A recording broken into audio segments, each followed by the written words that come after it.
Sallu ala al-Habib sallallahu ta'ala ala Muhammad sallallahu alayhi wasallam.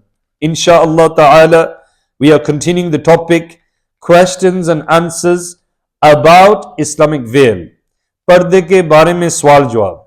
The first question, which is written here on page 128, if there is a death in anyone's house and people visit to express their condolences, then is it necessary to wear a veil even in such an emergency situation? Sometimes we see Islamic sisters, they're normally without parda. But when someone dies in the family, we see they start wearing a veil. So let's look into the answer of this. In such circumstances, we ought to contemplate about death even more. Meaning, ponder over your death. The more you ponder about death, the more you will feel like avoiding sins. Unveiling is also a sin, haram, and leads to the fire of hell. So in such cases, modest and almighty fearing Islamic sisters will observe veil even more. Son was lost, not modesty. This kind of made me cry as well. Sayyidatuna Khalid's son was martyred in a battle. She radiyallahu ta'ala anha came with a veil over her face to the greatest and holiest Prophet sallallahu ta'ala alayhi wa alihi wasallam, inquiring about her son. Someone commented surprisingly, "You have a veil over your face even at such a time." She radiyallahu ta'ala anha replied, "I have lost my son, not my modesty, not my haya. May Allah Almighty have mercy on her and forgive us without accountability for her sake." Did you see Sayyidatuna Khalid radiyallahu ta'ala anha wore a veil despite her son's death? The fact of the matter is that if someone fears Allah Azza wa Jal and truly desires to practice Islamic law, then even the most difficult of tasks will become simple. And whoever falls for the tricks of her nafs, meaning the inner ego, the desires, will find even the simplest of tasks difficult. Undoubtedly, if Islamic sisters fear the punishment of Allah Almighty and endure a slight hardship because of wearing a veil, then this is not hard. Otherwise, no one can bear the punishment of the fire of hell. Anyone who is firmly determined to follow any of Allah Azza wa Jal, so Allah Azza wa Jal will create ease for him. Islamic sisters, an excellent method of acquiring the zeal to practice Islamic law is to travel with the devotees of Rasul in the Madani qafilas of the global and non-political movement of Quran and Sunnah. Dawat-e-Islami, if you make a firm intention to travel, but then do not have the privilege to do, then inshallah you will still gain its spiritual benefits. Listen and enjoy the faith refreshing story about a fortunate Islamic sister who made an intention to travel in a Madani qafila.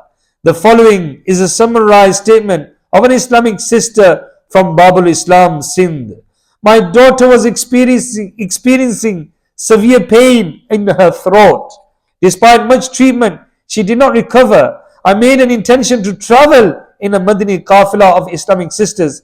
I believe that my daughter was cured due to the blessing of my good intention. Later, I fulfilled my intention by traveling in the Madani qafila of the Islamic sisters. Here is a couplet that mentions, if you want mercy, grace and bounties, then travel in a Madani qafila. Relief from illness and stress, you will see, just come in a Madani qafila.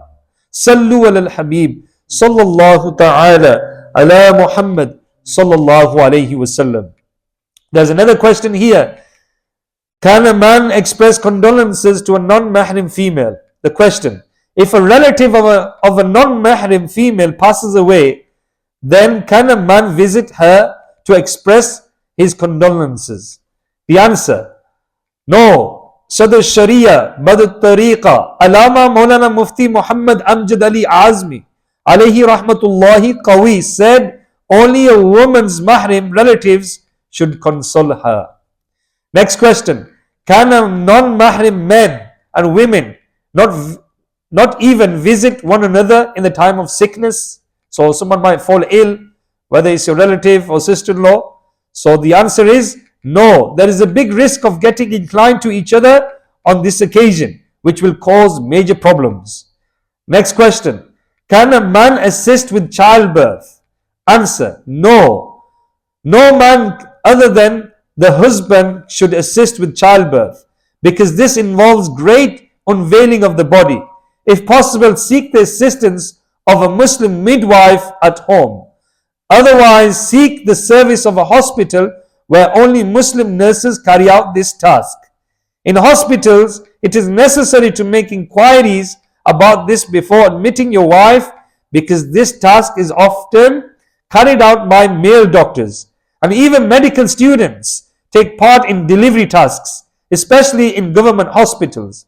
Remember, a Muslim woman has to observe veil with the non-Muslim women, just as she has to do with a non-mahrim man. Next question. Most midwives in non-Islamic countries are unbelievers. Therefore, it is difficult to avoid the assistance of a non-Muslim women. Please guide us in this matter and be rewarded by Allah Almighty and thanked by people. Answer. It is not permissible for a Muslim woman to expose her sitr to a non-Muslim woman. This must be avoided. As long as a qualified Muslim midwife is available, one must refrain from using a non-Muslim midwife. However, in times of necessity, when a Muslim midwife is unavailable, as mentioned in the above question, then in such severe necessity, there is no harm in using a non-Muslim midwife. Last question, we finish inshallah. Should a brother-in-law meet his sister-in-law to congratulate her after she has given birth? Answer. Looking at or congratulating the sister-in-law or any other non-mahrim women opens the door of major problems. Sallu ala al-Habib sallallahu ta'ala ala Muhammad sallallahu alayhi wasallam. Inshallah, the next topic we will discuss some unveiling women say things like, you only need to have a veil in your heart.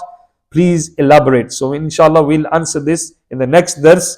So may Allah Azza wa Jal give us ability to act upon what is being heard and to teach our sisters, our mothers, our daughters, our wives. Inshallah, the more knowledge we have, the more we can safeguard our iman. Ameen. Alhamdulillahi Rabbil Alameen. Wassalatu wassalamu ala Sayyidil Mursaleen. Jazallahu anna Muhammadan ma huwa ahlu. O Allah Almighty, accept our Salat al-Zuhr. Accept this short dars. Ya Allah Azza wa Jal, give us true following of Islam. Give us ability to abide by your commandments. Give us ability to safeguard our iman. Safeguard our private parts. Ya Allah, safeguard our eyes from committing haram. Ya Allah Azza wa Jal, protect our ears from listening to haram.